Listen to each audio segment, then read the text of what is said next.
ಇಂದಿನ ದಿನಾಂಕ 6/8/2026. ಪ್ರಾರ್ಥ ಮುರುಳಿ ಬಾಪ್ತಾದ ಮಧುಬನ. ಮಧುರ ಮಕ್ಕಳೇ, ತಮ್ಮೊಂದಿಗೆ ತಾವು ಪ್ರತಿಜ್ಞೆ ಮಾಡಿಕೊಳ್ಳಿ. ನಾವು ಬಹಳ ಬಹಳ ಮಧುರರಾಗಬೇಕಾಗಿದೆ. ಎಲ್ಲರನ್ನು ಸುಖದ ಪ್ರೀತಿಯ ದೃಷ್ಟಿಯಿಂದ ನೋಡಬೇಕಾಗಿದೆ. ಯಾರ ನಾಮರೂಪದಲ್ಲಿಯೂ ಸಿಲುಕಬಾರದು. ಪ್ರಶ್ನೆ: ಯೋಗದ ಸಿದ್ಧಿಯು ಏನಾಗಿದೆ? ಪಕ್ಕಾ ಯೋಗಿಗಳ ಲಕ್ಷಣಗಳನ್ನು ತಿಳಿಸಿರಿ. ಉತ್ತರ: ಎಲ್ಲ ಕರ್ಮೇಂದ್ರಿಯಗಳು ಸಂಪೂರ್ಣ ಶಾಂತ ಶೀತಲವಾಗಿ ಬಿಡಲಿ. ಇದು ಯೋಗದ ಸಿದ್ಧಿಯಾಗಿದೆ. ಪಕ್ಕಾ ಯೋಗಿ ಮಕ್ಕಳಲ್ಲಿ ಕರ್ಮೇಂದ್ರಿಯಗಳ ಸ್ವಲ್ಪವೂ ಚಂಚಲತೆ ಇರುವುದಿಲ್ಲ. ಯಾವುದೇ ದೇಹದಾರಿಯಲ್ಲಿ ತಮ್ಮ ಕಣ್ಣುಗಳು ಮುಳುಗುವುದಿಲ್ಲ. ಮಧುರ ಮಕ್ಕಳೇ, ನೀವೀಗ ಯುವಕರಲ್ಲ, ನಿಮ್ಮದ್ದು ವಾನಪ್ರಸ್ಥ ಸ್ಥಿತಿಯಾಗಿದೆ. ಗೀತೆ: ಎದ್ದೇಳಿ ಪ್ರಿಯತಮೇರೆ, ಎದ್ದೇಳಿ. ಓಂ ಶಾಂತಿ. ಮಧುರಾತಿ ಮಧುರ ಆತ್ಮಿಕ ಮಕ್ಕಳು, ಗೀತೆಯನ್ನು ಕೇಳಿದ್ದೀರಿ. ಇದರ ಅರ್ಥವನ್ನು ಹೃದಯದಲ್ಲಿ ವಿಚಾರ ಸಾಗರ ಮಂಥನ ಮಾಡಬೇಕಾಗಿದೆ ಮತ್ತು ಖುಷಿಯಲ್ಲಿ ಬರಬೇಕಾಗಿದೆ. ಏಕೆಂದರೆ ಇವು ಹೊಸ ಪ್ರಪಂಚಕ್ಕಾಗಿ ಹೊಸ ಮಾತುಗಳಾಗಿವೆ. ಈ ಹೊಸ ಮಾತುಗಳನ್ನು ಈಗ ಕೇಳಬೇಕಾಗಿದೆ. ಮಕ್ಕಳು ಈಗ ತಿಳಿದುಕೊಂಡಿದ್ದೀರಿ. ಹೊಸ ಪ್ರಪಂಚವನ್ನು ಸ್ಥಾಪನೆ ಮಾಡುವವರು ಯಾವುದೇ ಮನುಷ್ಯರಾಗಿರಲು ಸಾಧ್ಯವಿಲ್ಲ. ನೀವು ಈ ಮಾತುಗಳನ್ನು ಕೇಳಿದಾಗ ತಿಳಿದುಕೊಳ್ಳುತ್ತೀರಿ. ಇವು 5000 ವರ್ಷಗಳ ಹಿಂದಿನ ಹಳೆಯ ಮಾತುಗಳಾಗಿವೆ. ಅವನ್ನು ಪುನಃ ಹೊಸದಾಗಿ ತಿಳಿಸಲಾಗುತ್ತದೆ. ಅಂದಾಗ ಹಳೆಯದರಿಂದ ಹೊಸದು, ಹೊಸದರಿಂದ ಹಳೆಯದಾಗುತ್ತದೆ. ನೀವೀಗ ತಿಳಿದುಕೊಂಡಿದ್ದೀರಿ. 5000 ವರ್ಷಗಳ ಹಿಂದಿನ ಅದೇ ಮಾತುಗಳನ್ನು ತಂದೆಯು ಹೊಸದಾಗಿ ತಿಳಿಸುತ್ತಾರೆ. ಅವೇ ಮಾತುಗಳಾಗಿವೆ. ಏತಕ್ಕಾಗಿ ತಿಳಿಸುತ್ತಾರೆ? ಹೊಸ ಪ್ರಪಂಚದ ಆಸ್ತಿಯನ್ನು ಪಡೆಯಲು. ಇದರಲ್ಲಿ ಜ್ಞಾನ ನೃತ್ಯವನ್ನು ಮಾಡಲಾಗುತ್ತದೆ. ಬಟ್ಟಿಯಲ್ಲಿಯೂ ಬಹಳ ನೃತ್ಯ ಮಾಡುತ್ತಾರೆ.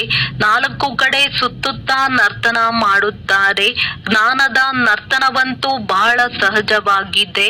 ಆ ನರ್ತನದಲ್ಲಿ ಕರ್ಮೇಂದ್ರಿಯಗಳಿಂದ ಮಾಡಲಾಗುತ್ತದೆ. ಪರಿಶ್ರಮ ಪಡಬೇಕಾಗುತ್ತದೆ. ಇದಂತೂ ಕೇವಲ ಒಳಗೆ ಜ್ಞಾನ ನರ್ತನವು ನಡೆಯುತ್ತದೆ. ಸೃಷ್ಟಿ ಚಕ್ರವು ಹೇಗೆ ಸುತ್ತುತ್ತದೆ ಎಂಬ ಜ್ಞಾನವಿದೆ. ಇದರಲ್ಲಿ ಏನೂ ಕಷ್ಟವಿಲ್ಲ. ಆ ನೆನಪಿನಲ್ಲಿ ಪರಿಶ್ರಮವಾಗುತ್ತದೆ. ಕೆಲವು ಮಕ್ಕಳು ಅನುತ್ತೀರ್ಣರಾಗಿ ಬಿಡುತ್ತಾರೆ. ಒಂದಲ್ಲ ಒಂದು ಕಡೆ ಕೆಳಗೆ ಬೀಳುತ್ತಾರೆ. ಎಲ್ಲದಕ್ಕಿಂತ ಮುಖ್ಯ ಮಾತೇನೆಂದರೆ ನಾಮರೂಪದಲ್ಲಿ ಸಿಲುಕಬಾರದು. ಸ್ತ್ರೀ ಪುರುಷರ ಕಾಮಕ್ಕೆ ವಶರಾಗಿ ನಾಮರೂಪದಲ್ಲಿ ಸಿಲುಕುತ್ತಾರಲ್ಲವೇ? ಕ್ರೋಧವು ನಾಮರೂಪದಲ್ಲಿ ಸಿಲುಕಿಸುವುದಿಲ್ಲ. ಮೊದಲನೆಯದು ಇದಾಗಿದೆ. ಇದರ ಬಹಳ ಸಂಭಾಲನೆ ಮಾಡಬೇಕಾಗಿದೆ. ಯಾರದೇ ನಾಮರೂಪದಲ್ಲಿ ಸಿಲುಕಬಾರದು. ತನ್ನನ್ನು ಆತ್ಮನೆಂದು ತಿಳಿಯಬೇಕಾಗಿದೆ. ನಾವಾತ್ಮರು ಅಶರೀರಿಯಾಗಿ ಬಂದಿದ್ದೆವು. ಈಗ ಅಶರೀರಿಯಾಗಿ ಹೋಗಬೇಕಾಗಿದೆ. ಈ ಶರೀರದ ಪರಿವೆಯನ್ನು ಕಳೆಯಬೇಕಾಗಿದೆ. ಈ ನಾಮರೂಪದಲ್ಲಿ ಸಿಲುಕುವುದು ಬಹಳ ಕೆಟ್ಟ ಕಾಯಿಲೆಯಾಗಿದೆ. ತಂದೆಯು ಮಕ್ಕಳಿಗೆ ಸಾವಧಾನ ನೀಡುತ್ತಾರೆ. ಕೆಲವರು ಈ ಮಾತನ್ನು ತಿಳಿದುಕೊಳ್ಳುವುದಿಲ್ಲ. ನಾಮರೂಪದಲ್ಲಿ ಸಿಲುಕಬೇಡಿ ಎಂದು ತಂದೆಯು ಸುಮ್ಮನೆ ಹೇಳುತ್ತಾರೆ ಎಂದು ತಿಳಿದುಕೊಳ್ಳಬೇಡಿ. ಆದರೆ ಇದು ಗುಪ್ತ ಕಾಯಿಲೆಯಾಗಿದೆ. ಆದ್ದರಿಂದ ಪ್ರಿಯತಮೆಯರನ್ನು ಅಥವಾ ತಂದೆಯು ಮಕ್ಕಳನ್ನು ಜಾಗೃತಗೊಳಿಸುತ್ತಾರೆ. ಮಕ್ಕಳೇ, ಜಾಗೃತರಾಗಿರಿ. ಈಗ ಪುನಃ ಕಲಿಯುಗದ ನಂತರ ಸತ್ಯಯುಗವು ಬರಲಿದೆ. ತಂದೆಯು ಜ್ಯೋತಿಯನ್ನು ಜಾಗೃತ ಮಾಡಲು ಬರುತ್ತಾರೆ. ಮನುಷ್ಯರು ಸತ್ತಾಗ ಅವರ ಜ್ಯೋತಿಯನ್ನು ಬೆಳಗಿಸುತ್ತಾರೆ. ಆ ದೀಪವು ನಂದಿ ಹೋಗದಿರಲಿ, ಆತ್ಮಕ್ಕೆ ಅಂಧಕಾರವಾಗದಿರಲಿ ಎಂದು ಬಹಳ ಸಂಭಾಲನೆ ಮಾಡುತ್ತಾರೆ. ವಾಸ್ತವದಲ್ಲಿ ಇವೆಲ್ಲವೂ ಭಕ್ತಿ ಮಾರ್ಗದ ಮಾತುಗಳಾಗಿವೆ. ಆತ್ಮವಂತೂ ಸೆಕೆಂಡಿನಲ್ಲಿ ಹೊರಟು ಹೋಗುತ್ತದೆ. ಕೆಲವರು ಜ್ಯೋತಿಯನ್ನು ಭಗವಂತನೆಂದು ತಿಳಿದುಕೊಳ್ಳುತ್ತಾರೆ. ಬ್ರಹ್ಮ ತತ್ವವನ್ನು ದೊಡ್ಡ ಜ್ಯೋತಿ ಎಂದು ತಿಳಿಯುತ್ತಾರೆ. ಬ್ರಹ್ಮ ಸಮಾಧಿಗಳ ಮಂದಿರವಿರುತ್ತದೆ. ಅಲ್ಲಿ ಹಗಲು ರಾತ್ರಿ ಜ್ಯೋತಿಯು ಬೆಳಗುತ್ತದೆ. ಎಷ್ಟೊಂದು ಖರ್ಚಾಗುತ್ತದೆ. ಎಣ್ಣೆಯು ವ್ಯರ್ಥವಾಗಿ ಹೋಗುತ್ತದೆ. ಇಲ್ಲಿ ಅದೇನು ಹಾಕುವಂತಿಲ್ಲ. ನೆನಪಿನ ಎಣ್ಣೆಯು ಕೆಲಸ ಮಾಡುತ್ತದೆ. ನೆನಪು ಎಂಬುದೇ ಎಣ್ಣೆಯಾಗಿದೆ ಅಂದಾಗ ಮಧುರಾತಿ ಮಧುರ ಮಕ್ಕಳು ಇದನ್ನು ತಿಳಿದುಕೊಳ್ಳುತ್ತೀರಿ. ಹೊಸ ಮಾತಾಗಿರುವ ಕಾರಣ ಜಗಳವಾಗುತ್ತದೆ. ತಂದೆಯು ಹೇಳುತ್ತಾರೆ, ನಾನು ಮಧುರ ಮಕ್ಕಳ ಬಳಿ ಬರುತ್ತೇನೆ, ಭಾರತದಲ್ಲಿಯೇ ಬರುತ್ತೇನೆ. ತನ್ನ ಜನ್ಮ ದೇಶವು ಎಲ್ಲರಿಗೆ ಪ್ರಿಯವೆನಿಸುತ್ತದೆ ಎಲ್ಲವೇ? ತಂದೆಗಂತೂ ಎಲ್ಲರೂ ಪ್ರಿಯರೆನಿಸುತ್ತಾರೆ. ಆದರೂ ನಾನು ಭಾರತ ದೇಶದಲ್ಲಿಯೇ ಬರುತ್ತೇನೆ. ಗೀತೆಯಲ್ಲಿ ಒಂದು ವೇಳೆ ಕೃಷ್ಣನ ಹೆಸರು ಇಲ್ಲದೆ ಹೋಗಿದ್ದರೆ ಎಲ್ಲ ಮನುಷ್ಯ ಮಾತ್ರರು ಶಿವ ತಂದೆಯನ್ನು ಒಪ್ಪುತ್ತಿದ್ದರು. ಶಿವನ ಮಂದಿರಕ್ಕೆ ಎಷ್ಟೊಂದು ಮಂದಿ ಹೋಗುತ್ತಾರೆ. ಬಹಳ ದೊಡ್ಡ ಮಂದಿರವು ಸೋಮನಾಥನ ಮಂದಿರವಾಗಿತ್ತು. ಈಗಂತೂ ಅನೇಕ ಮಂದಿರಗಳಿವೆ. ಎಷ್ಟು ಬೇಹದ್ದಿನ ತಂದೆಯನ್ನು ಒಪ್ಪುವರೋ ಅಷ್ಟು ಕೃಷ್ಣನನ್ನು ಒಪ್ಪುವುದಿಲ್ಲ. ಅಂದಾಗ ಈ ಸಮಯದಲ್ಲಿ ಇವರಂತಹ ಪ್ರಿಯವಾದ ವಸ್ತು ಮತ್ಯಾರೂ ಇಲ್ಲ. ಇದರಲ್ಲಿ ಸಾಕಾರದ ಮಹಿಮೆಯೂ ಏನೂ ಇಲ್ಲ. ಇದು ನಿರಾಕಾರನ ಮಹಿಮೆಯಾಗಿದೆ. ಯಾರು ಅಭೋಕ್ತನಾಗಿದ್ದಾರೆ, ಬೇಹದ್ದಿನ ತಂದೆಯು ಸ್ವರ್ಗದ ರಚಯಿತನಾಗಿದ್ದಾರೆ ಅಂದ ಮೇಲೆ ಅವರಿಂದ ಸ್ವರ್ಗದ ಆಸ್ತಿಯನ್ನು ತೆಗೆದುಕೊಳ್ಳುವ ಪುರುಷಾರ್ಥ ಮಾಡಬೇಕಲ್ಲವೇ? ಇಂದು ನಾಳೆ ಎನ್ನುತ್ತಾ ಕಾಲವು ಕಬ್ಬಳಿಸಿ ಬಿಡುವುದು. ಸಮಯವು ಇನ್ನು ಸ್ವಲ್ಪವೇ ಇದೆ. ತಂದೆಯಿಂದ ಆಸ್ತಿಯನ್ನು ತೆಗೆದುಕೊಳ್ಳಿ. ಅಭಿಪ್ರಾಯವನ್ನು ಬರೆಯುವಾಗ ಇದನ್ನೂ ಸಹ ತಿಳಿಸಬೇಕಾಗಿದೆ. ಯಾವಾಗ ಅವರು ಬೇಹದ್ದಿನ ತಂದೆಯಾಗಿದ್ದಾರೆ ಎಂಬುದನ್ನು ನಿಶ್ಚಯ ಮಾಡುತ್ತೀರಿ ಅಂದ ಮೇಲೆ ಆ ತಂದೆಯಿಂದ ಆಸ್ತಿಯನ್ನು ಪಡೆಯುವ ಪುರುಷಾರ್ಥ ಮಾಡಿರಿ. ಇಲ್ಲದಿದ್ದರೆ ಹೊರಗೆ ಹೋಗುತ್ತಿದ್ದಂತೆಯೇ ಮರೆತು ಹೋಗುತ್ತಾರೆ. ತಂದೆಯಂತೂ ಕಲ್ಯಾಣಕಾರಿಯಾಗಿದ್ದಾರೆ. ತಿಳಿಸುತ್ತಾರೆ, ಮಕ್ಕಳೇ, ಈ ಯೋಗದಿಂದಲೇ ನಿಮ್ಮ ಎಲ್ಲ ದುಃಖಗಳು 21 ಜನ್ಮಗಳಿಗಾಗಿ ದೂರವಾಗಲಿವೆ. ಕನ್ಯೆಯರು ಮನೆಯಲ್ಲಿಯೂ ಸಹ ತಿಳಿಸುತ್ತಾ ಇರಿ. ಈಗ ಎಲ್ಲ ದುಃಖಗಳನ್ನು ದೂರ ಮಾಡುವಂತಹ ಬೇಹದ್ದಿನ ತಂದೆಯನ್ನು ನೆನಪು ಮಾಡುವುದರಿಂದಲೇ ತಮೋ ಪ್ರಧಾನರಿಂದ ಸತೋ ಪ್ರಧಾನರಾಗಿ ಬಿಡುತ್ತೀರಿ. ಅವಶ್ಯವಾಗಿ ಪವಿತ್ರರಾಗಿರಬೇಕಾಗಿದೆ. ಮೂಲ ಮಾತು ಪವಿತ್ರತೆಯದ್ದಾಗಿದೆ.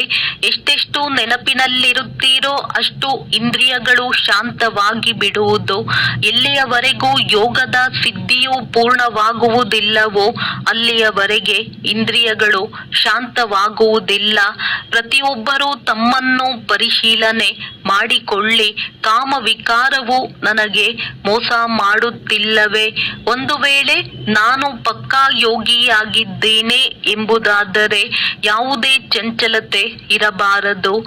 ಇದು ವಾನಪ್ರಸ್ಥ ಸ್ಥಿತಿಯಾಗಿದೆ. ತಂದೆಯನ್ನೇ ನೆನಪು ಮಾಡುತ್ತಾ ಇರಬೇಕಾಗಿದೆ. ತಂದೆಯು ಎಲ್ಲಾ ಮಕ್ಕಳಿಗೆ ತಿಳಿಸುತ್ತಾರೆ, ಯಾವಾಗ ನೀವು ಒಳ್ಳೆಯ ಯೋಗಿಗಳಾಗುವಿರೋ ಆಗ ಎಲ್ಲಿಯೂ ನಿಮ್ಮ ಕಣ್ಣುಗಳು ಮುಳುಗುವುದಿಲ್ಲ ಮತ್ತು ನಿಮ್ಮ ಇಂದ್ರಿಯಗಳು ಶಾಂತವಾಗುವವು. ಮುಖ್ಯವಾದವು ಈ ಕಣ್ಣುಗಳಾಗಿವೆ. ಎಲ್ಲರಿಗೆ ಮೋಸ ಮಾಡುತ್ತವೆ.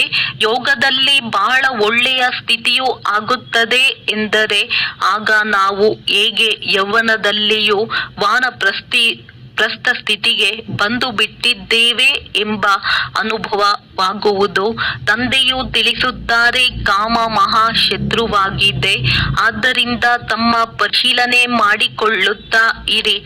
ಎಷ್ಟು ನೆನಪಿನಲ್ಲಿರುತ್ತೀರೋ ಅಷ್ಟು ಕರ್ಮೇಂದ್ರಿಯಗಳು ಶಾಂತವಾಗುವುವು ಮತ್ತು ಸ್ವಭಾವವು ಬಹಳ ಮಧುರವಾಗುವುದು ಮತ್ತು ಅನುಭವವಾಗುವುದು. ನಾನು ಮೊದಲು ಎಷ್ಟು ಕಹಿಯಾಗಿದ್ದೇನೋ ಈಗ ಎಷ್ಟೊಂದು ಮಧುರವಾಗಿ ಬಿಟ್ಟೇನೋ. ತಂದೆಯು ಪ್ರೇಮ ಸಾಗರನಾಗಿದ್ದಾರಲ್ಲವೇ? ಅಂದ ಮೇಲೆ ಮಕ್ಕಳು ಆಗಬೇಕಾಗಿದೆ. ಆದ್ದರಿಂದಲೇ ತಂದೆಯು ತಿಳಿಸುತ್ತಾರೆ, ಎಲ್ಲರ ಜೊತೆ ಪ್ರೀತಿಯ ದೃಷ್ಟಿ ಇರಲಿ. ಒಂದು ವೇಳೆ ಯಾರಿಗಾದರೂ ದುಃಖ ಕೊಡುತ್ತೀರೆಂದರೆ ದುಃಖಿಯಾಗಿ ಸಾಯುವಿರಿ. ಆದ್ದರಿಂದ ಬಹಳ ಮಧುರರಾಗಬೇಕಾಗಿದೆ. ತಂದೆಯು ತಿಳಿಸುತ್ತಾರೆ, ನಾನು ರೂಪ ಬಸಂತನಾಗಿದ್ದೇನೆ ಅಲ್ಲವೇ? ತಂದೆಯಿಂದ ಎಷ್ಟು ಅಮೂಲ್ಯ ಜ್ಞಾನ ರತ್ನಗಳು ಸಿಗುತ್ತವೆ. ಇದರಿಂದ ನೀವು ಜೋಳಿಗೆಯನ್ನು ತುಂಬಿಸಿಕೊಳ್ಳುತ್ತೀರಿ. ಅವರು ಶಂಕರನ ಮುಂದೆ ಹೋಗಿ ಜೋಳಿಗೆಯನ್ನು ತುಂಬಿಸು ಎಂದು ಹೇಳುತ್ತಾರೆ. ಜೋಳಿಗೆಯನ್ನು ತುಂಬಿಸುವವರು ಶಂಕರನಲ್ಲ ಎಂಬುದು ಅವರಿಗೆ ತಿಳಿದಿಲ್ಲ. ಈಗ ನೀವು ತಿಳಿದುಕೊಳ್ಳುತ್ತೀರಿ. ಜ್ಞಾನ ಸಾಗರ ತಂದೆಯು ಜ್ಞಾನ ರತ್ನಗಳಿಂದ ನಾವು ಮಕ್ಕಳ ಜೋಳಿಗೆಯನ್ನು ತುಂಬಿಸುತ್ತಾರೆ. ನೀವು ಸಹ ರೂಪ ಬಸಂತರಾಗಿದ್ದೀರಿ. ಪ್ರತಿಯೊಬ್ಬರ ಆತ್ಮವು ರೂಪ ಬಸಂತನಾಗಿದೆ. ತಮ್ಮನ್ನು ನೋಡಿಕೊಳ್ಳುತ್ತಾ ಇರಿ. ನಾವು ಎಷ್ಟು ಜ್ಞಾನ ರತ್ನಗಳನ್ನು ಧಾರಣೆ ಮಾಡಿಕೊಂಡು ಜ್ಞಾನ ನರ್ತನ ಮಾಡುತ್ತೇವೆ ಅಥವಾ ರತ್ನಗಳ ದಾನ ಮಾಡುತ್ತೇವೆ. ಎಲ್ಲದಕ್ಕಿಂತ ಒಳ್ಳೆಯ ರತ್ನವಾಗಿದೆ ಮನ್ಮನಾಭವ. ತಂದೆಯನ್ನು ನೆನಪು ಮಾಡುವುದರಿಂದ ತಂದೆಯ ಆಸ್ತಿಯನ್ನು ಪಡೆಯುತ್ತೀರಿ.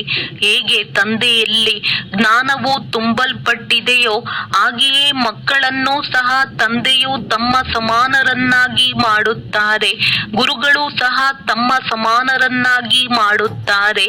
ಇವರು ಬೇಅದ್ದಿನ ತಂದೆಯಾಗಿದ್ದಾರೆ. ಇವರ ರೂಪವು ಬಿಂದುವಾಗಿದೆ. ನೀವು ಸಹ ಬಿಂದು ರೂಪರಾಗಿದ್ದೀರಿ. ನಿಮ್ಮನ್ನೇ ತಂದೆಯು ತಮ್ಮ ಸಮಾನ ಜ್ಞಾನ ಸಾಗರರನ್ನಾಗಿ ಮಾಡುತ್ತಾರೆ. ಎಷ್ಟು ಧಾರಣೆ ಮಾಡಿಸುವಿರಿ. ಅವರು ತಿಳಿದುಕೊಳ್ಳಿ, ನಮ್ಮದ್ದು ಶ್ರೇಷ್ಠ ಪದವಿಯಾಗಿದೆ ಎಂದು. ಅನೇಕರಿಗೆ ಕಲ್ಯಾಣಕಾರಿಗಳಾಗುತ್ತೀರಲ್ಲವೇ? ಅನೇಕರ ಆಶೀರ್ವಾದವೂ ಸಿಗುವುದು. ತಂದೆಯು ಪ್ರತಿನಿತ್ಯ ಸೇವೆ ಮಾಡುತ್ತಾರಲ್ಲವೇ? ಹೇಗೆ ಗುಲ್ಜಾರ್ ಮಗುವು ಎಷ್ಟು ಮಧುರವಾಗಿ ತಿಳಿಸುತ್ತಾರೆ. ಎಲ್ಲರಿಗೆ ಇಷ್ಟವಾಗುತ್ತದೆ. ಇಂತಹ ಬ್ರಾಹ್ಮಣಿ ನಮಗೆ ಸಿಗಲಿ ಎಂದು ಎಲ್ಲರಿಗೂ ಇಷ್ಟವಾಗುತ್ತದೆ. ಈಗ ಒಬ್ಬ ಬ್ರಾಹ್ಮಣಿಯು ಎಲ್ಲಾ ಕಡೆ ಹೋಗಲು ಸಾಧ್ಯವಿಲ್ಲ. ಆದರೂ ತಂದೆಯು ತಿಳಿಸುತ್ತಾರೆ, ನಾನು ಚೆನ್ನಾಗಿ ತಿಳಿಸುತ್ತೇನೆಂದು ಯಾರು ತಿಳಿದುಕೊಳ್ಳುವರೋ ಅವರು ಆಲ್ರೌಂಡರ್ ಸರ್ವಿಸ್ ಮಾಡಬೇಕು. ತಮಗೆ ಉಮಂಗವಿರಬೇಕಾಗಿದೆ. ನಾನು ಸೇವಾ ಕೇಂದ್ರಗಳನ್ನು ಸುತ್ತಿ ಬರುತ್ತೇನೆ. ನಾನು ಅನೇಕರ ಕಲ್ಯಾಣ ಮಾಡಬಲ್ಲೆನು. ನನ್ನ ಒಳ್ಳೆಯ ಸುಗಂಧವು ಹರಡುತ್ತದೆ ಎಂದು ಯಾರು ತಿಳಿದುಕೊಳ್ಳುವರೋ ಅವರಿಗೆ ಉಮಂಗವಿರಬೇಕು. 10-15 ದಿನಗಳ ಕಾಲ ಹೋಗಿ ಸೇವಾ ಕೇಂದ್ರಗಳನ್ನು ಸುತ್ತಿ ಸರ್ವಿಸ್ ಮಾಡಿ ಬರಬೇಕು. ಒಬ್ಬರನ್ನು ನೋಡಿ ಅನ್ಯರು ಕರೆಯುತ್ತಾರೆ. ಯಾರು ಮಾಡುವರೋ ಅವರು ಪಡೆಯುವರು. ಈ ಸೇವೆಯು ಬಹಳ ಕಲ್ಯಾಣಕಾರಿಯಾಗಿದೆ. ನೀವು ಮನುಷ್ಯರಿಗೆ ಜೀವದಾನ ನೀಡುತ್ತೀರಿ. ಇದು ಬಹಳ ಅತ್ಯುತ್ತಮ ಕಾರ್ಯವಾಗಿದೆ. ಉದ್ಯೋಗ ವ್ಯವಹಾರಗಳಲ್ಲಿರುವವರೂ ಸಹ ಯುಕ್ತಿಯಿಂದ ಸಮಯವನ್ನು ತೆಗೆದು ಸರ್ವಿಸ್ ಮಾಡಬೇಕಾಗಿದೆ. ಸೇವಾದಾರಿಗಳನ್ನು ತಂದೆಯು ಪ್ರೀತಿಯೂ ಮಾಡುತ್ತಾರೆ, ಪಾಲನೆಯನ್ನು ಕೊಡುತ್ತಾರೆ. ಯಾರಿಗೆ ಸರ್ವೀಸಿನ ಉಮಂಗವಿರುವುದೋ ಅವರು ಸರ್ವೀಸ್ ಇಲ್ಲದೆ ಇರಲು ಸಾಧ್ಯವಿಲ್ಲ. ತಂದೆಯು ಸಹಯೋಗವನ್ನು ಕೊಡುತ್ತಾರಲ್ಲವೇ? ಮಕ್ಕಳು ಬಹಳ ದಯಾಹೃದಯಿಗಳಾಗಬೇಕಾಗಿದೆ. ಪಾಪ ಮನುಷ್ಯರದ್ದು ಬಹಳ ದುಃಖಿ ಜೀವನವಾಗಿದೆ. ನೀವು ಜೀವದಾನ ನೀಡುತ್ತೀರಿ. ಅನ್ಯರಿಗೆ ಅವಿನಾಶಿ ಜ್ಞಾನ ರತ್ನಗಳ ದಾನ ಮಾಡುವುದು ಇಂತಹ ಸರ್ವೋತ್ತಮ ಜ್ಞಾನ ದಾನವು ಮತ್ಯಾವುದೂ ಇಲ್ಲ. ಬಹಳ ದಯಾಹೃದಯಿಗಳಾಗಬೇಕಾಗಿದೆ. ಬ್ರಾಹ್ಮಣಿಯರು ನಿರ್ಬಲರಾಗುವ ಕಾರಣ ಸೇವೆಯು ಡೀಲಾ ಆಗಿ ಬಿಡುತ್ತದೆ. ಆದ್ದರಿಂದ ಒಳ್ಳೆಯ ಶಿಕ್ಷಕಿಯೂ ಬೇಕು ಎಂದು ಹೇಳುತ್ತಾರೆ. ಯಾವಾಗ ವಿಚಾರ ಬರುವುದೋ ಆಗ ಹೊರಟು ಹೋಗಬೇಕು. ಬಾಬಾ, ಯಾವ ಸೇವಾ ಕೇಂದ್ರದಲ್ಲಿ ಸೇವೆಯು ಕಡಿಮೆಯಾಗಿದೆ, ನಾವು ಹೋಗಿ ಸರ್ವಿಸ್ ಮಾಡಿ ಬರುತ್ತೇವೆ ಎಂದು ಹೇಳುವಂತಿರಬೇಕು. ಪ್ರದರ್ಶನಿ ಚಿತ್ರಗಳಲ್ಲಿ ಬಹಳ ಚೆನ್ನಾಗಿ ತಿಳಿದುಕೊಳ್ಳುವರು. ನಾವು ಹೇಗೆ ಸರ್ವಿಸ್ ಅನ್ನು ವೃದ್ಧಿಪಡಿಸಬೇಕೆಂಬ ವಿಚಾರ ನಡೆಯಬೇಕು. ತಂದೆಯೂ ಸಹ ಎಲ್ಲರ ಜೀವನವನ್ನು ವಜ್ರ ಸಮಾನ ಮಾಡುತ್ತಾರೆ. ನೀವು ಮಕ್ಕಳೂ ಸಹ ಸರ್ವಿಸ್ ಮಾಡಬೇಕಾಗಿದೆ. ಒಂದೇ ಮಾತರಂ ಎಂದು ಗಾಯನವಿದೆ, ಆದರೆ ಅರ್ಥವನ್ನು ತಿಳಿದುಕೊಳ್ಳುವುದಿಲ್ಲ. ಪತಿತ ಮನುಷ್ಯರ ಅಥವಾ ಪೃಥ್ವಿ ಇತ್ಯಾದಿಗಳಿಗೆ ಎಂದು ವಂದನೆ ಮಾಡಲಾಗುವುದಿಲ್ಲ. ಇವಂತೂ ಪಂಚತತ್ವಗಳಾಗಿವೆ, ಅದಕ್ಕೇನು ವಂದನೆ ಮಾಡುವಿರಿ? ಪಂಚತತ್ವಗಳಿಂದಾದ ಶರೀರವಾಗಿದೆ ಅಂದ ಮೇಲೆ ಶರೀರದ ಪೂಜೆ ಮಾಡುವುದೂ ಸಹ ಭೂತ ಪೂಜೆಯಾಯಿತು. ಶಿವ ತಂದೆಗಂತೂ ಶರೀರವಿಲ್ಲ, ಅವರ ಪೂಜೆಯೂ ಎಲ್ಲದಕ್ಕಿಂತ ಉತ್ತಮವಾಗಿದೆ, ಉಳಿದೆಲ್ಲರದ್ದು ಮಧ್ಯಮವಾಗಿದೆ. ಇತ್ತೀಚೆಗೆ ಮನುಷ್ಯರಿಗೂ ಪೂಜಿಸುತ್ತಿರುತ್ತಾರೆ, ಅವರು ಪತಿತರಾಗಿದ್ದಾರೆ. ಮಹಾನ್ ಆತ್ಮರು ದೇವತೆಗಳಾಗಿರುತ್ತಾರೆ. ಸನ್ಯಾಸಿಗಳಿಗಿಂತಲೂ ಅವರು ಹೆಚ್ಚು ಪವಿತ್ರರಾಗಿರುತ್ತಾರೆ. ಈಗ ನೀವು ಮಕ್ಕಳು ತಿಳಿದುಕೊಂಡಿದ್ದೀರಿ, ನಾವು ದೇವತೆಗಳಾಗುತ್ತಿದ್ದೇವೆ. ತಂದೆಯು ನಮಗೆ ಈ ಅವಿನಾಶಿ ಜ್ಞಾನ ರತ್ನಗಳ ದಾನ ಮಾಡುವುದನ್ನು ಕಲಿಸುತ್ತಾರೆ. ಇಂತಹ ಶ್ರೇಷ್ಠ ಜ್ಞಾನವು ಮತ್ಯಾವುದೂ ಇರುವುದಿಲ್ಲ. ಒಬ್ಬ ತಂದೆಯನ್ನೇ ನೆನಪು ಮಾಡಬೇಕಾಗಿದೆ. ಶಿವ ಮತ್ತು ಲಕ್ಷ್ಮೀ ನಾರಾಯಣರ ಚಿತ್ರಗಳಂತೂ ಇರುತ್ತವೆ, ಪ್ರತಿಯೊಬ್ಬರೂ ತಮ್ಮ ಮನೆಯಲ್ಲಿ ಹಾಕಿಕೊಳ್ಳಿ, ಆಗ ನೆನಪಿರುವುದು. ಶಿವ ತಂದೆಯೇ ನಮ್ಮನ್ನು ಈ ಲಕ್ಷ್ಮೀ ನಾರಾಯಣರನ್ನಾಗಿ ಮಾಡುತ್ತಾರೆ. ಈ ಸಮಯದಲ್ಲಿ ನೀವು ಆಗುತ್ತಿದ್ದೀರಿ. ಸ್ವರ್ಗದ ರಚಯಿತನು ಶಿವ ತಂದೆಯಾಗಿದ್ದಾರೆ. ಸತ್ಯಯುಗದಲ್ಲಂತೂ ಆಸ್ತಿಯನ್ನು ಕೊಡುವುದಿಲ್ಲ.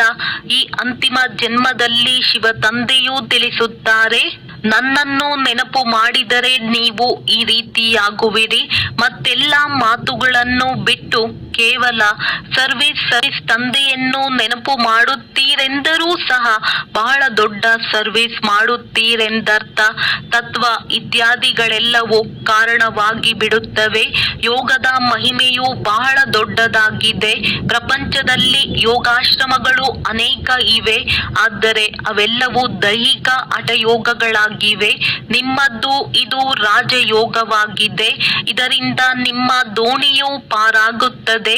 ಆ ಅನೇಕ ಪ್ರಕಾರದ ಹಠಯೋಗಗಳಿಂದ ಏಣಿಯನ್ನು ಇಳಿಯುತ್ತಾ ಬಂದಿದ್ದೀರಿ. ಮೂಲ ಮಾತು ನೆನಪಿನದ್ದಾಗಿದೆ. ನೋಡಿಕೊಳ್ಳಿ, ನನ್ನ ಮನಸ್ಸು ಎಲ್ಲಿಯೂ ವಿಕಾರದ ಕಡೆ ಹೋಗುತ್ತಿಲ್ಲವೇ? ವಿಕಾರಿಗಳಿಗೆ ಪತಿತರೆಂದು ಹೇಳಲಾಗುತ್ತದೆ, ಅರ್ಥಾತ್ ಕವಡೆಯ ಸಮಾನರು. ವಿಕಾರದಲ್ಲಿ ಬೀಳುವುದರಿಂದ ತಮ್ಮದೇ ನಷ್ಟವನ್ನುಂಟು ಮಾಡಿಕೊಳ್ಳುತ್ತಾರೆ. ಯಾರು ಮಾಡುವರೋ ಅವರು ಅದನ್ನು ಪಡೆಯುವರು. ತಂದೆಯು ನೋಡಲಿ ನೋಡದಿರಲಿ ತಮ್ಮನ್ನು ಪರಿಶೀಲನೆ ಮಾಡಿಕೊಳ್ಳಬೇಕಾಗಿದೆ. ನಾವು ತಂದೆಯ ಸರ್ವಿಸ್ ಮಾಡುತ್ತೇವೆಯೇ? ನಮ್ಮಲ್ಲಿ ಯಾವುದೇ ಅವಗುಣವಿಲ್ಲವೇ? ಒಂದು ವೇಳೆ ಇದ್ದರೆ ಅದನ್ನು ತೆಗೆದು ಹಾಕಬೇಕು. ತಮ್ಮಿಂದ ಅವಗುಣಗಳನ್ನು ತೆಗೆಯುವುದಕ್ಕಾಗಿ ತಂದೆಯು ಬಹಳ ತಿಳಿಸುತ್ತಿರುತ್ತಾರೆ. ನಿರ್ಗುಣ ಎಂಬುದರ ಅರ್ಥವನ್ನು ಯಾರೂ ತಿಳಿದುಕೊಂಡಿಲ್ಲ. ಯಾರಲ್ಲಿ ಯಾವುದೇ ಗುಣವಿಲ್ಲವೋ ಅಂತಹ ನಿರ್ಗುಣ ಬಾಲಕರ ಮಂಡಳಿಯು ಏನು ಮಾಡಲು ಸಾಧ್ಯ? ಅರ್ಥವಿಲ್ಲದೆ ಏನು ಬಂದರೆ ಅದನ್ನು ಹೇಳಿಬಿಡುತ್ತಾರೆ. ಅನೇಕ ಮತಗಳಿವೆ ಎಲ್ಲವೇ? ನಿಮಗೆ ಒಂದು ಮತ ಸಿಗುತ್ತದೆ, ಅದರಿಂದ ನಿಮಗೆ ಅಪಾರ ಖುಷಿ ಇರಬೇಕು. ತಂದೆಯು ಕೇವಲ ತಿಳಿಸುತ್ತಾರೆ, ನನ್ನನ್ನು ನೆನಪು ಮಾಡಿರಿ ಮತ್ತು ಕಮಲ ಪುಷ್ಪ ಸಮಾನರಾಗಿರಿ. ಮನಸ ವಾಚ ಕರ್ಮಣ ಪವಿತ್ರರಾಗಿರಿ. ನೀವು ಮಕ್ಕಳು ತಿಳಿದುಕೊಂಡಿದ್ದೀರಿ, ನಾವು ಬ್ರಾಹ್ಮಣರು ಶ್ರೀಮತದನುಸಾರ ನಮ್ಮದೇ ತನು ಮನ ಧನದಿಂದ ನಮ್ಮ ಮತ್ತು ಇಡೀ ವಿಶ್ವದ ಸೇವೆ ಮಾಡುತ್ತಿದ್ದೇವೆ. ತಂದೆಯು ಭಾರತದಲ್ಲಿಯೇ ಬರುತ್ತಾರಲ್ಲವೇ? ನೀವು ಪಾಂಡವರು ಭಾರತವನ್ನು ಸ್ವರ್ಗವನ್ನಾಗಿ ಮಾಡುವ ಸೇವೆ ಮಾಡುತ್ತಿದ್ದೀರಿ. ನೀವು ತಮ್ಮ ಕರ್ತವ್ಯ ಮಾಡುತ್ತೀರಿ. ಕೊನೆಗೂ ಪಾಂಡವರದ್ದೇ ವಿಜಯವಾಗುವುದು. ಇದರಲ್ಲಿ ಯುದ್ಧದ ಮಾತಿಲ್ಲ. ನೀವು ಡಬಲ್ ಅಹಿಂಸಕರಾಗಿದ್ದೀರಿ. ವಿಕಾರದಲ್ಲಿಯೂ ಹೋಗುವುದಿಲ್ಲ, ಹಿಂಸೆಯನ್ನು ಮಾಡುವುದಿಲ್ಲ. ಹಿಂಸೆಯಿಂದ ಯಾರೂ ವಿಶ್ವದ ಮೇಲೆ ರಾಜ್ಯ ಪದವಿಯನ್ನು ಪಡೆಯಲು ಸಾಧ್ಯವಿಲ್ಲ. ತಂದೆಯು ತಿಳಿಸಿದ್ದಾರೆ, ಆ ಕ್ರಿಶ್ಚಿಯನ್ನರಿಬ್ಬರು ಒಂದು ವೇಳೆ ಪರಸ್ಪರ ಸೇರಿ ಒಂದಾದರೆ ಇಡೀ ವಿಶ್ವದ ಮೇಲೆ ರಾಜ್ಯ ಮಾಡಬಲ್ಲರು. ಆದರೆ ಡ್ರಾಮಾದಲ್ಲಿ ಈ ನಿಯಮವಿಲ್ಲ. ಕ್ರಿಶ್ಚಿಯನ್ನರೇ ಕೃಷ್ಣಪುರಿಯನ್ನು ಆವರಿಸಿದ್ದಾರೆ. ಮೂಲತಃ ಭಾರತವು ಕೃಷ್ಣಪುರಿಯಾಗಿತ್ತಲ್ಲವೇ?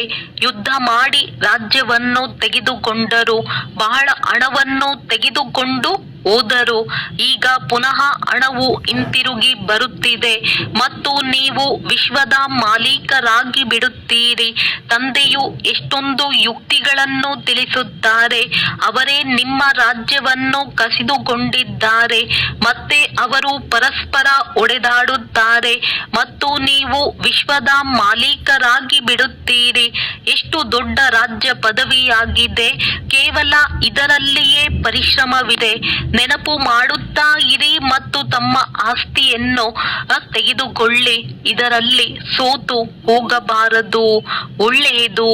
ಮಧುರಾತಿ ಮಧುರ ಅಗಲಿ ಹೋಗಿ ಮರಳಿ ಸಿಕ್ಕಿರುವ ಮಕ್ಕಳ ಪ್ರತಿ ಮಾತ್ಪಿತಾ ಬಾಪ್ ದಾದಾರವರ ನೆನಪು, ಪ್ರೀತಿ ಹಾಗೂ ಸುಪ್ರಭಾತ. ಆತ್ಮಿಕ ಮಕ್ಕಳಿಗೆ ಆತ್ಮಿಕ ತಂದೆಯ ನಮಸ್ತೆ. ಧಾರಣೆಗಾಗಿ ಮುಖ್ಯ ಸಾರ: ಅನ್ಯ ಎಲ್ಲ ಮಾತುಗಳನ್ನು ಬಿಟ್ಟು ಜ್ಞಾನದಾನ ಮಾಡಬೇಕಾಗಿದೆ. ರೂಪ ಬಸಂತರಾಗಬೇಕಾಗಿದೆ. ತಮ್ಮ ಅವಗುಣಗಳನ್ನು ತೆಗೆಯುವ ಪುರುಷಾರ್ಥ ಮಾಡಬೇಕಾಗಿದೆ. ಅನ್ಯರನ್ನು ನೋಡಬಾರದು.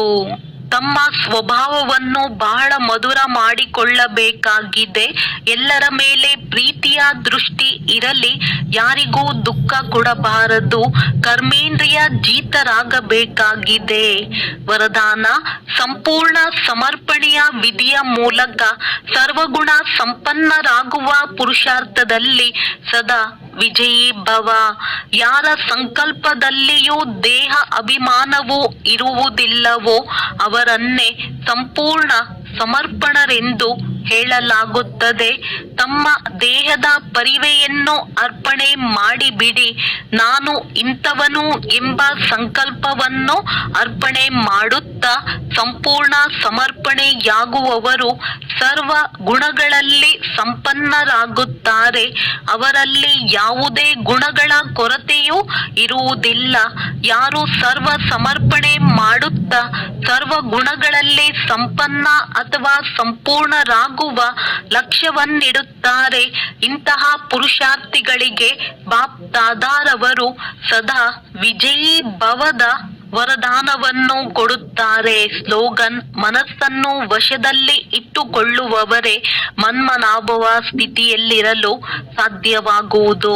ಅವ್ಯಕ್ತ ಸೂಚನೆಗಳು: ಅಪವಿತ್ರತೆಯ ಬೀಜವನ್ನು ಸಮಾಪ್ತಿ ಮಾಡಿ ಸಂಪೂರ್ಣ ಸ್ವಚ್ಛ ಪವಿತ್ರ ಆಗಿರಿ. ಪವಿತ್ರತೆ ಹಾಗೂ ಅಪವಿತ್ರತೆಯ ಕಾರಣ ಸ್ಮೃತಿ. ಯಾವಾಗ ಸ್ಮೃತಿ ಇರುತ್ತದೆ ಇವರು ದೇವಿಯಾಗಿದ್ದಾರೆ. ಆಗ ಸ್ಮೃತಿ ದೃಷ್ಟಿ ವೃತ್ತಿ ಪವಿತ್ರವಾಗಿರುತ್ತದೆ. ಹಾಗೂ ಯಾವಾಗ ಸ್ಮೃತಿಯಲ್ಲಿ ಇವರು ಸ್ತ್ರೀ ಆಗಿದ್ದಾರೆ ಎಂದು ಇರುತ್ತದೆ, ಈ ಸ್ಮೃತಿ ವೃತ್ತಿ ಹಾಗೂ ದೃಷ್ಟಿಯನ್ನು ಅಪವಿತ್ರತೆಯ ಕಡೆಗೆ ಸೆಳೆಯುತ್ತದೆ. ಅದರಲ್ಲಿ ರೂಪವನ್ನು ನೋಡುವಿರಿ ಹಾಗೂ ಇದರಲ್ಲಿ ಆತ್ಮೀಯತೆಯನ್ನು ನೋಡುವಿರಿ. ಒಳ್ಳೆಯದು. ಓಂ ಶಾಂತಿ. ಓಂ ಶಾಂತಿ.